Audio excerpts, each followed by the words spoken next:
Shalom sahabat pemenang.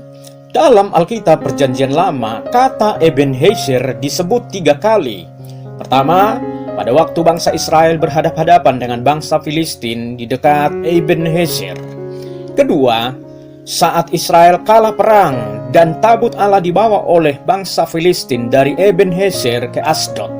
Dan yang ketiga, pada waktu Samuel mendirikan sebuah batu dan mendirikannya antara Mispa dan Yesana. Arti Ebenezer secara harfiah adalah batu penolong, dan penggunaan kata Ebenezer merujuk kepada 2 hal. Pertama, nama tempat, dan kedua, nama batu monumen. Alkitab berkata, kemudian Samuel mengambil sebuah batu dan mendirikannya. Didirikannya sebuah batu oleh Samuel bukan tanpa arti atau bukan untuk disembah, tapi sebagai tanda atau monumen peringatan atas pertolongan Tuhan di dalam peperangan melawan bangsa Palestina saat itu. Pada saat peletakan batu itu, Samuel mengucapkan Ebenezer, artinya sampai di sini Tuhan menolong kita.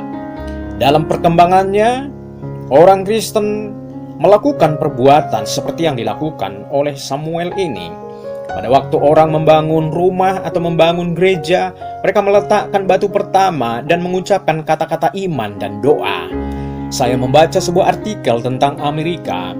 Para pendiri bangsa Amerika yang takut akan Tuhan, pada waktu mereka membangun gedung DPR atau Capitol dan White House, mereka memulai dengan peletakan batu pertama dengan tulisan ayat Alkitab.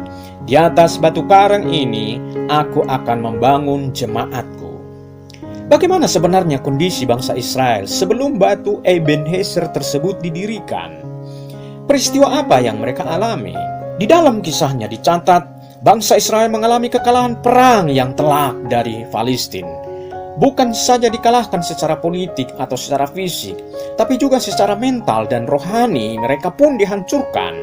Lambang keagamaan yaitu tabut Allah dirampas dan dibawa ke Asdod.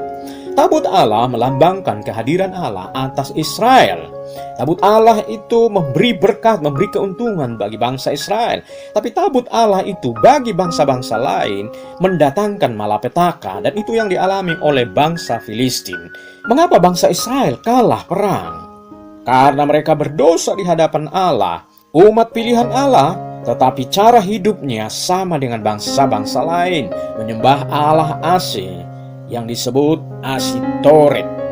Akibatnya, Tuhan meluaskan penderitaan dan kekalahan atas Israel. Setiap hari mereka dihantui oleh musuh. Tidak ada jalan lain menuju kemenangan selain bertobat. Ajakan Samuel kepada Israel agar mereka bertobat, sebab pertobatan melahirkan pembelaan dari Allah. Ketika Tuhan membela bangsa Israel, maka kemenangan menjadi bagian mereka. Pada saat kemenangan itulah batu peringatan itu didirikan oleh Samuel yang dinamai Ebenezer, artinya sampai di sini Tuhan menolong kita. Makna apa yang kita temukan dalam kisah ini? Pertama, kalau ada kesalahan dan dosa yang selalu menghambat pertolongan Tuhan, menghambat berkat Tuhan, persoalan dan tragedi yang kita alami secara berkesinambungan, saat-saat itulah kita perlu merenungkan di mana dan adakah dosa yang perlu dibereskan sehingga pembelaan Tuhan kita alami, kemenangan menjadi bagian kita. Kedua, hidup ini perjuangan dan pergumulan. Setiap hari kita berjuang dan bergumul untuk keluarga, bisnis, pekerjaan, dan yang lain.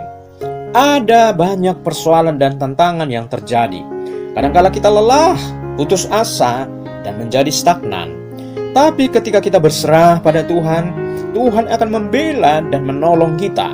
Pada saat itulah kita mendirikan batu peringatan dan berkata, Ebenezer, sampai di sini Tuhan menolong kita. Bukan berarti pertolongan Tuhan telah selesai atau berakhir atas hidup kita.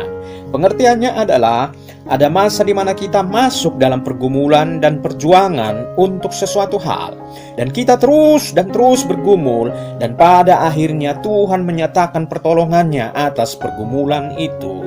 Dalam situasi seperti itulah kita berkata, Ebenezer, pergumulan saat itu telah berakhir, tapi besok akan ada lagi pergumulan yang lain, dan pertolongan Tuhan akan terus berlanjut.